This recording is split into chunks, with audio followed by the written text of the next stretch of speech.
Greetings. My name is Kate Rademacher, and I'm delighted to be here with Writing for Your Life and Compassionate Christianity, interviewing one of our longtime friends, Amanda Udis-Kessler, about her new book, Abundant Lives, a progressive Christian ethic of flourishing. And I was really honored to get an advance copy of the book. The book is out now, I think. Is that right? It's available.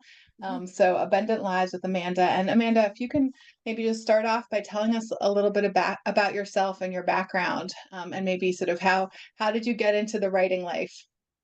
Sure. So I actually am trained as a sociologist. I have a PhD in sociology, and my first book was a slight rewrite of my dissertation, which is years old now.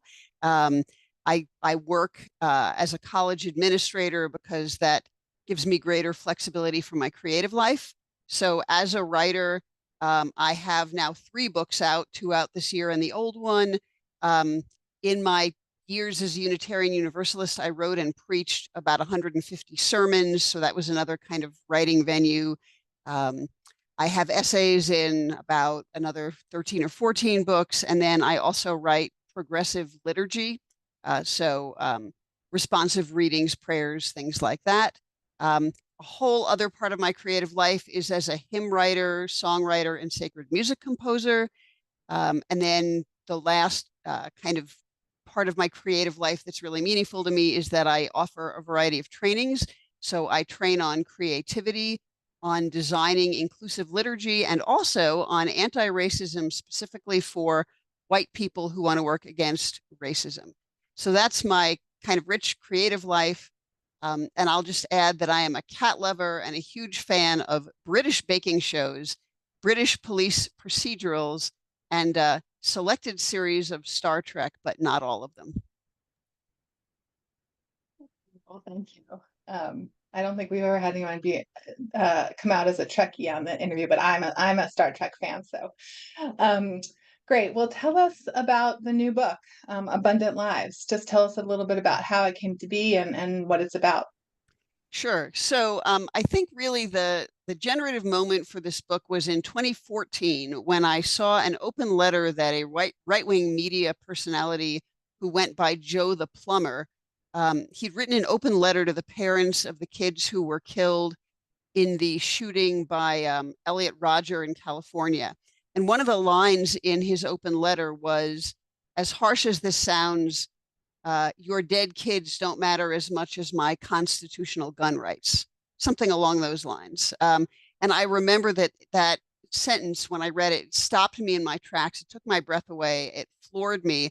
I knew it was completely morally wrong, but I didn't yet have the tools to say how or why or kind of how to respond to it. And so I then spent the next several years, this was during a time when I was preaching a lot in Unitarian Universalist churches. And so I used those times as kind of an occasion to begin to develop this, this ethic of flourishing that the book is about. It started as a secular ethic. And as I myself moved into progressive Christianity, I began to see that there was a really deep fit between the values and the approaches that I was taking with the ethic and the way that progressive Christians think about Jesus, the Bible, theology, and so on. Um, and then, so on a whim, I submitted the idea to a progressive Christian press that took the book and promptly went out of business. But the fact that they'd taken the book was meaningful. And I thought, okay, I mentioned on Facebook that the publisher had gone out of business.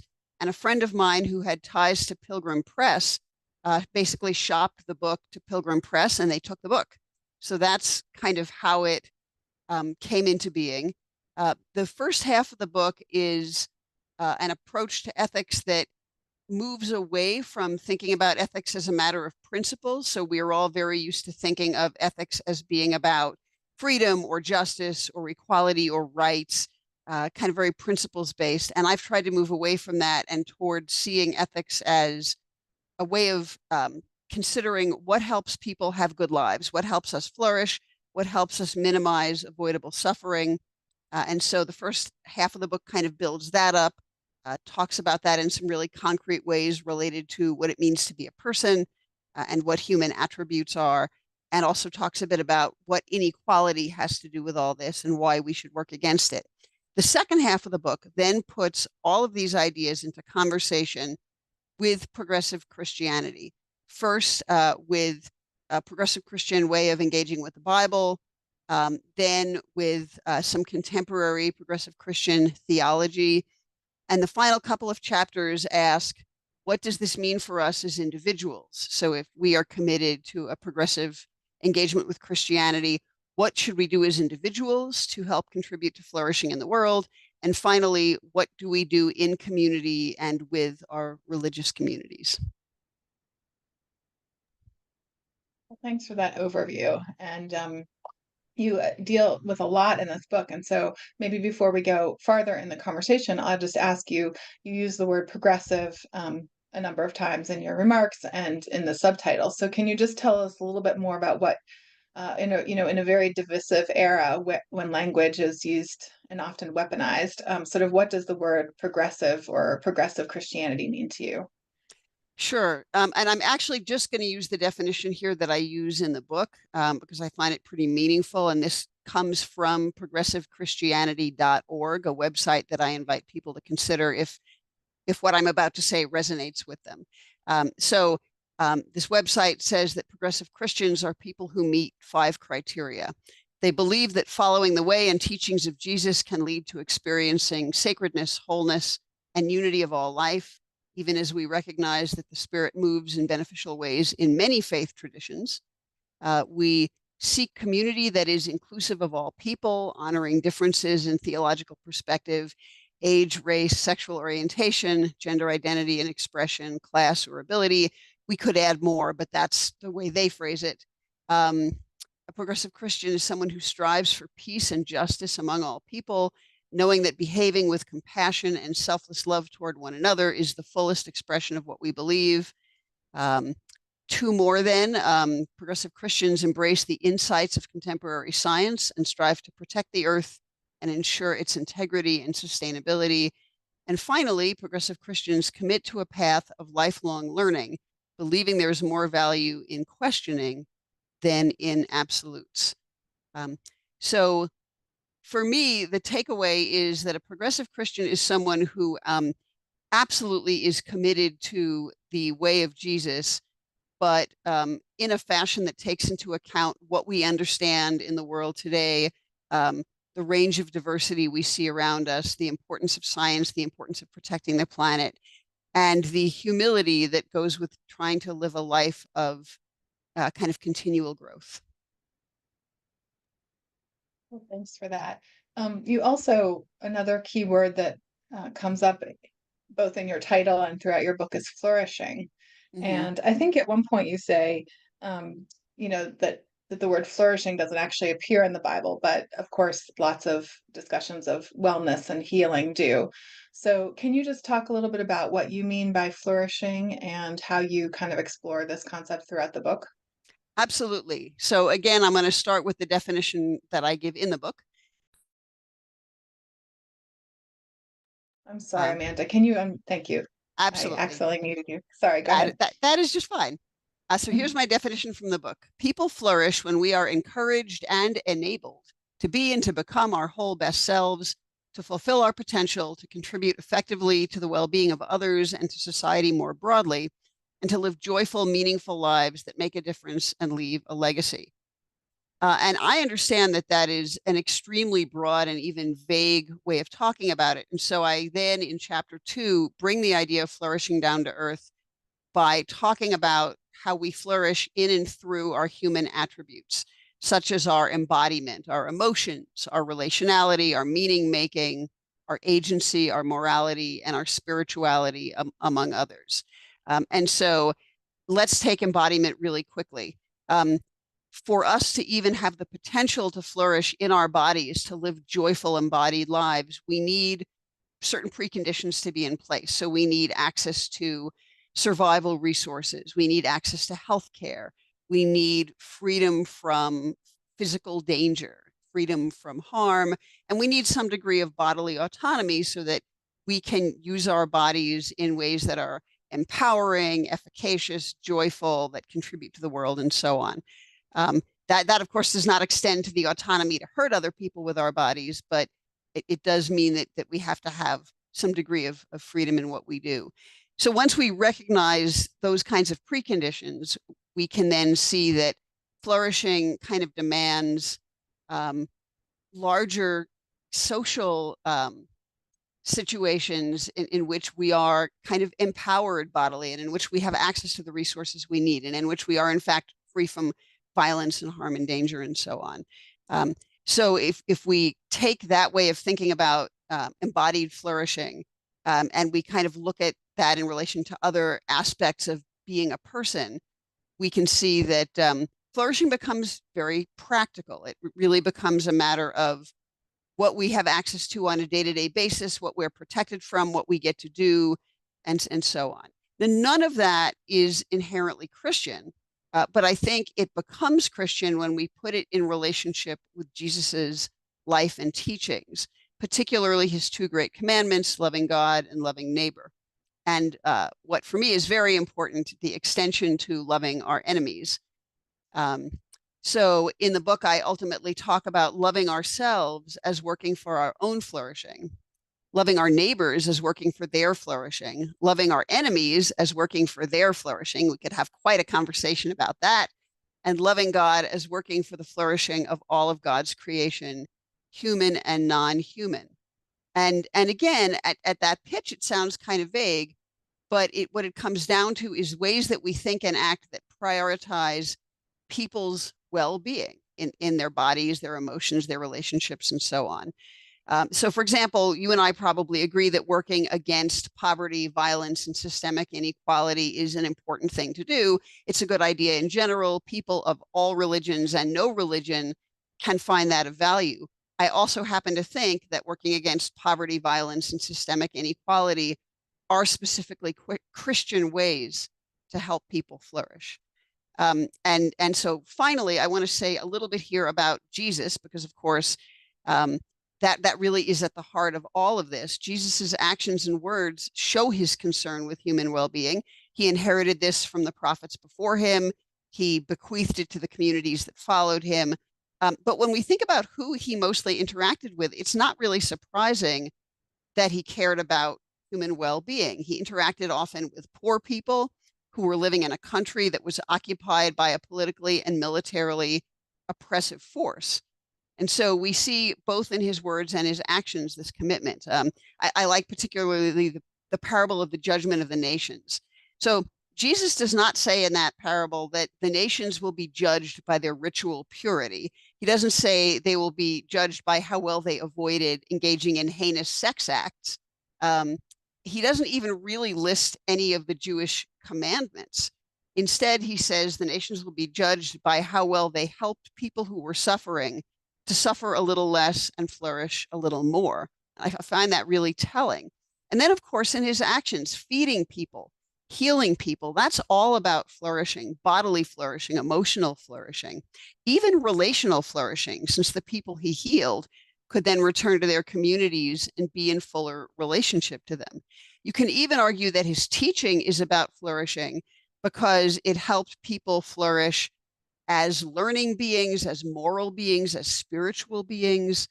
And so, given that those are the kinds of things Jesus did, it's up to us to figure out what the parallel obligations are for us today and live into them.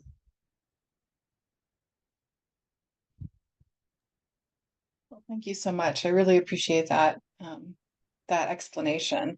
Now I'm going to pivot, if that's okay, and just ask you about the writing process. As you know, the Writing for Your Life community is, comes alongside one another and supports us in the writing and publishing process. So, has there been any surprises or lessons learned for you, or anything unexpected that has happened in this process of publishing this book that you might like to share with us? Not so much anything unexpected, but some of the lessons that I had been learning throughout my engagement with Writing for Your Life turned out to be just so valuable in my specific situation. And so I first want to sort of offer my thanks to both Writing for Your Life and Compassionate Christianity, because a lot of the great things that happened in connection to this book happened because I showed up, listened, learned, and sort of acted on what I'd learned. I'll provide a couple of examples. Um, the centrality of networks turned out to be important to me in two really meaningful ways. First, um, the reason the book got published in the first place after the original publisher went out of business was because I had a Facebook friend who was actually a college friend of my spouse's, but he and this guy and I have become friends on Facebook. He works in philanthropy for the United Church of Christ, and at one point I wrote a song, a worship song for his office, for stewardship campaigns called "From Our Abundance We Give." And I wrote that years ago without any expectation of anything coming from it, sent it off to him, never heard a thing back. When I posted that the original publisher had gone out of business, I mentioned this on Facebook, and he saw that post and he said, "I'm going to shop this to Pilgrim," because since he works at headquarters, he's friends with a lot of the UCC leadership, including the Pilgrim managing editor. So that particular network connection turned out to be really important. Another thing that turned out to be really important was having built up a connection with Brian Elaine, because he's friends with Brian McLaren. And so he was willing to ask Brian McLaren on my behalf for an endorsement of the book, which, Brian McLaren has no idea who I am. That would never have happened otherwise. And of course, Brian provided this incredible endorsement of the book, that, calling it, an important contribution to progressive Christian living and so on, which I'm sure has been helpful. So the value of networks is hugely important. I would also say on the publicity side, and then I'll get to the writing, not just that we all need to build up and use our networks, but we need to be really relentless in researching where to find our book's prospective audiences.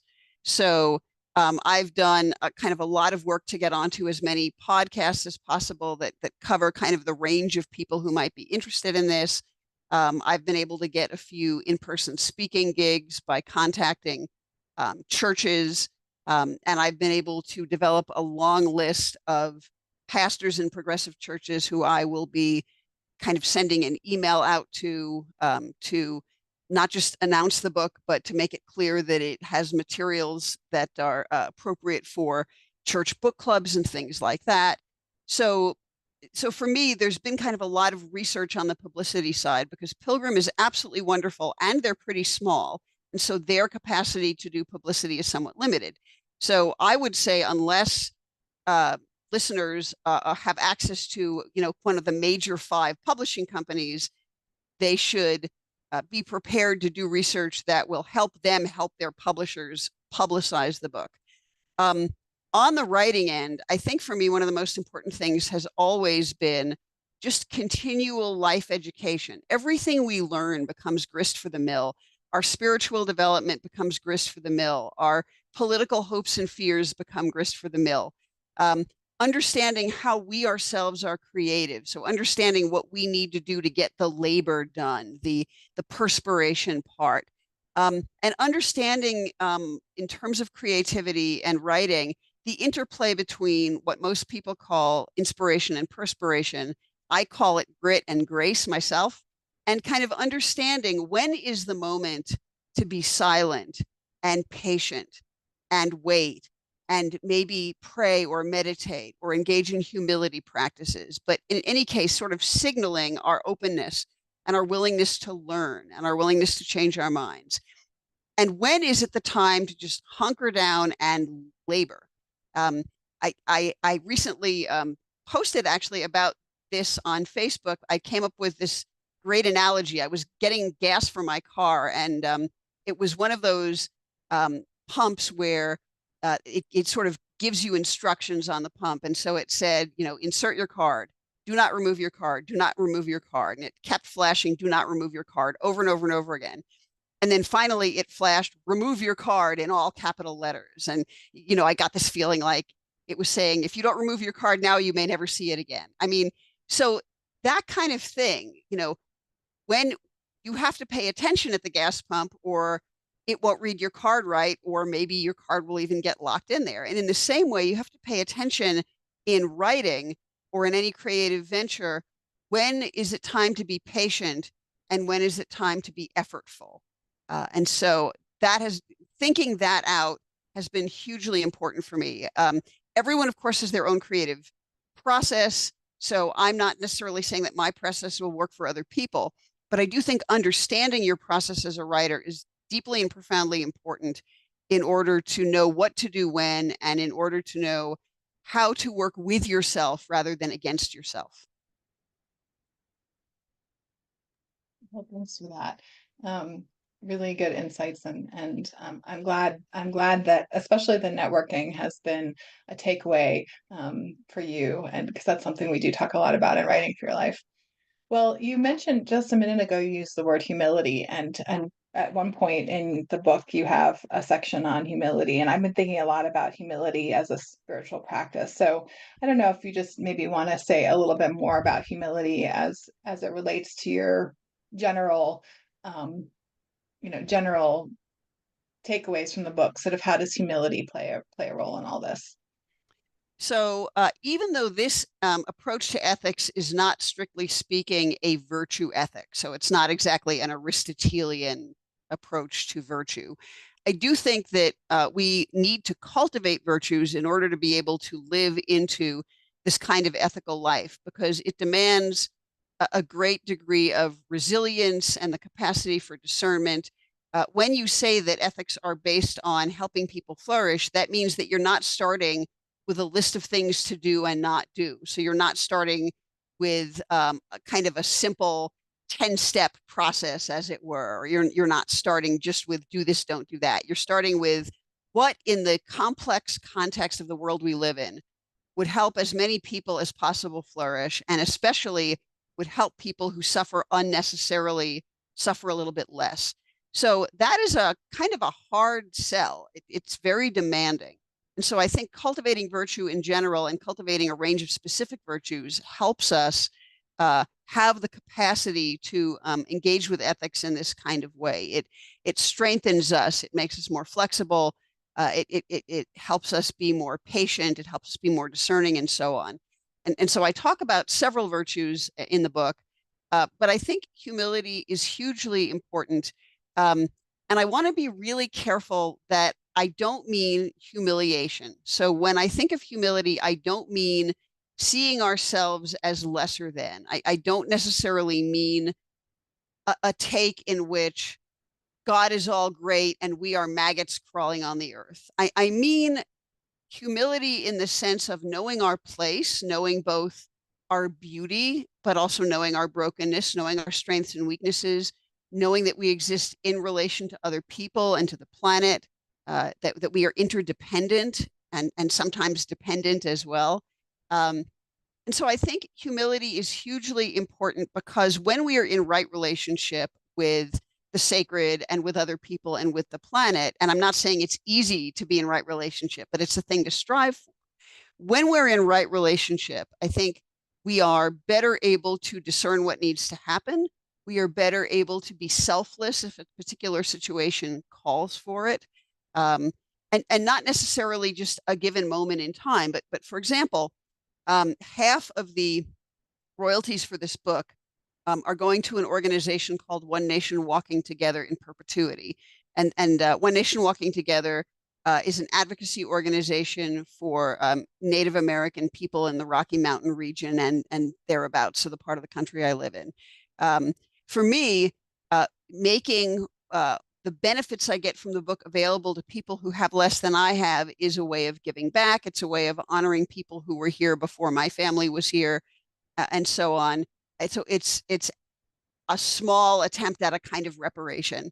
Um, and if I did not have a humility practice, I doubt it would have occurred to me to do that. But it just seemed really important that this book benefit not just me financially, but other people as well. So when we cultivate humility and right relation, and we understand both our beauty and our brokenness, and we understand how relationship can help and heal us, we are more able to be selfless or giving or nurturing in ways that we otherwise might not be if we were sort of too invested in self-protection. Thank you for that. And maybe just another last question about the book. In part two of the book, you make the distinction in chapter 6 and 7 between our individual work and our collective work. And if you can just talk a little bit about that, sort of how do you make that distinction, knowing that we're all working as individuals, that's what we have control over. So how do you think of individual versus collective work? And, what advice do you have perhaps for people who are looking to implement some of the recommendations that you have in the book? Thank you. Sure. So first of all, the distinction between individual and collective work in a way is completely meaningless. I mean, I say that as a sociologist because none of us are really truly in the individuals in the sense that we are completely self-making. I mean, we are products of society even as we also make society. That's kind of the basic sociological cycle, as it were. So so my decision to make those two chapters really was meant to be kind of more strategic as a way of separating out topics. Um, because of course, in the chapter on our individual work, I talk about cultivating virtues, psychological healing, spiritual formation, the kind of education we may need to do if we want to work against forms of inequality from which we personally benefit. In my case, racism is kind of the main example. Um, so it's not so much that other people play no role in that work when we do it, but it is work that we kind of have to start with ourselves, and we do a lot of the labor. If I want to educate myself about racism, I'm certainly learning from other people, but it means I'm choosing to read a lot of books or watch a lot of movies or read a lot of blogs or whatever it may actually be. And so these are actions that I do choose to take kind of as an individual, choosing to be in therapy or choosing to be in spiritual direction. Even though those are relationships, that's a choice that only I can make for myself if I want to do it in a way that has integrity for me. And so that's the sense in which I mean kind of the individual work, or even in cultivating virtues. That certainly involves interacting with others, but it's very much something that we bring our own will and energy and prayer to, and so on. In the chapter on our collective work, I talk mostly about two things. One, I sort of revisit the idea of justice. In chapter 1, I say justice is not really sufficient to base our ethics on because different people mean different things when they use the term. Different people mean different things with the term rights or the term equality. And so so two different group of people's rights can be in conflict. So using those terms as a basis for ethics or morality, it can be problematic. But coming back to justice as a way of loving people we will never meet, as a way of helping people we will never meet flourish, that is work we do collectively, not just individually. So we we march in protests. We join our money with other people's money to contribute to supporting advocacy organizations or rights organizations or things like that. Uh, we work collectively in helping to get the vote out, something that is, of course, going to be hugely important this year. So there are collective elements to this. Even though we are individuals, we work with other individuals in those areas. The other main thing I talk about in the chapter, and honestly, I really think this deserves its own book, is the ways that congregations can become kind of laboratories of flourishing, laboratories of virtue, um, uh, places where hospitality and generosity and self-sacrifice and so on are practiced, and where we learn how to build community and vulnerability and so on. And again, it's not that we're not doing that as individuals, but when we come together and do it collectively, it has a larger impact on the world, not just on us as individuals. So that's why I wanted to make sure that kind of both of those areas were covered. In terms of the implications of this for someone who reads the book and says, well, this is interesting, where do I start? Honestly, I think the place to start is with some questions about yourself. Where do you see your flourishing at its richest right now, that you can celebrate?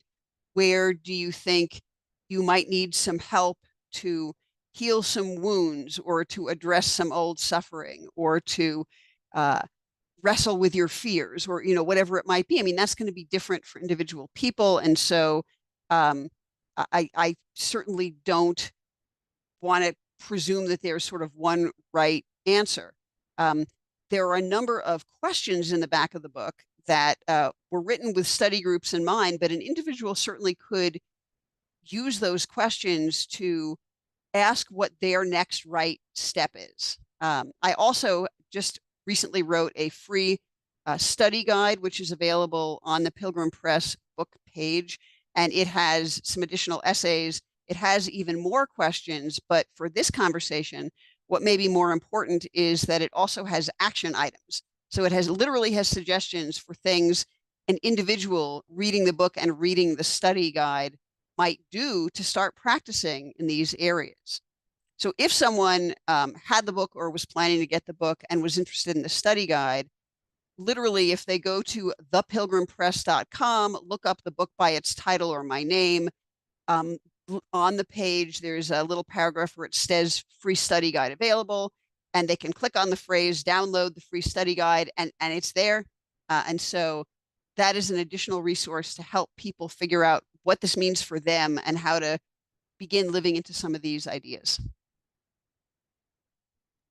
Well, thank you so much. And that kind of ties into the last question I have, which is just how is the launch going? You said you've had some speaking gigs and some interests, and sort of maybe what do you hope the book will accomplish out in the world? Is it remind us when it was released and sort of tell us about how the launch is going? Sure.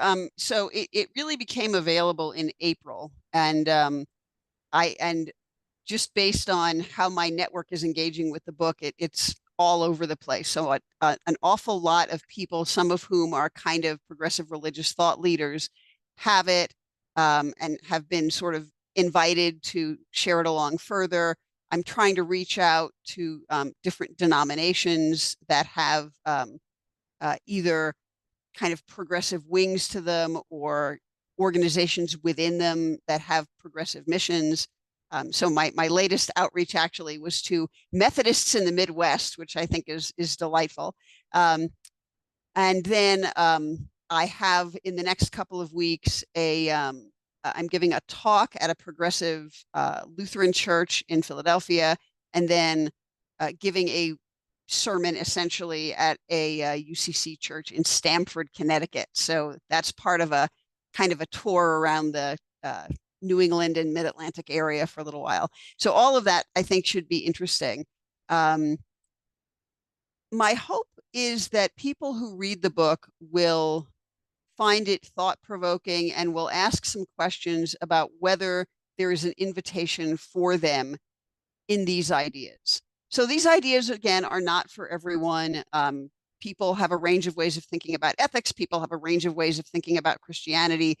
But for people who do find the book thought-provoking and meaningful, my hope is that they will ask, how can I be part of this? What are concrete actions I can take in my life to help the world flourish a little more and suffer a little less? Because at the end of the day, I think alongside all the other things we do in relation to Jesus's life, his teaching, his work, his actions, and so on, we ought to try to live as he lived to the extent that we can, and in the context of the circumstances we're in today, which are both very different in some ways and sadly not different enough in others. And so I don't think it's for me to tell anyone specifically what the details of how they should take up this invitation. But I think the book provides a number of first ideas about that. The study guide provides some additional ideas about it. And so honestly, my hope with this book is the same as my hope with all of my writing, with all of my music, with all the preaching I've done. It really all is about making the world a little more joyful, a little more just, a little more healed, a little less miserable. Because I have to think that is what Jesus would want us to be doing. Well, thank you, Amanda. And just in closing, can you tell us where we can find the book and where we can, I don't know if you have your copy there, but here is my copy, Abundant Lives, and where we could find the book and again learn more about your writing and your background. Sure. So for this particular book, I would invite people to go to the Pilgrim Press website, and literally it is thepilgrimpress.com. And once there, either look up Abundant Lives or look up Udis-Kessler, which will take you to the book page, and order from there. I know that there are people who will order from Amazon or other sources, but I really want to support Pilgrim. And so I encourage people to buy it from Pilgrim if possible. And that also gets them access to that free study guide. Um, I have two main websites. My writing website includes mention of all of the books I've written and books I've contributed to, and has also a pretty rich repository of my earlier writings. So a number of my essays and some book chapters and some liturgical materials and some sermons are posted and freely available on the website.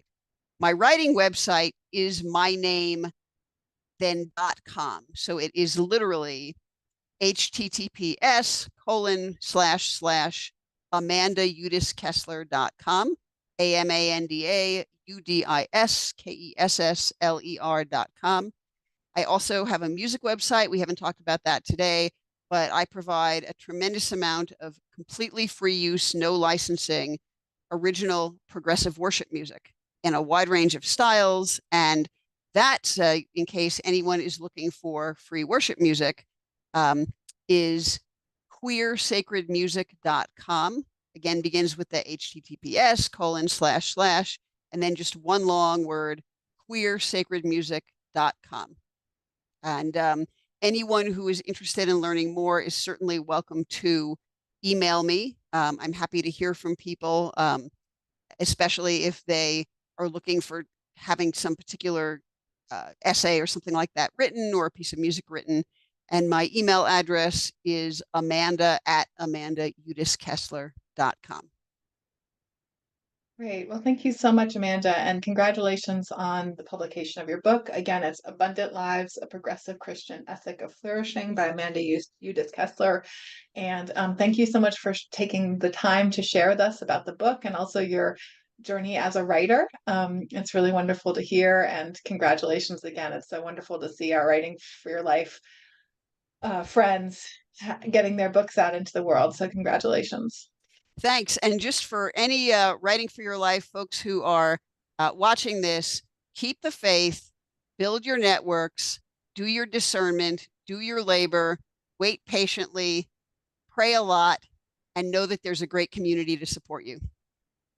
Amen. Well, thank you for that. Perfect ending. All right. Well, best wishes, and keep us posted on how it goes with the book. And we look forward to staying in touch. Thank you.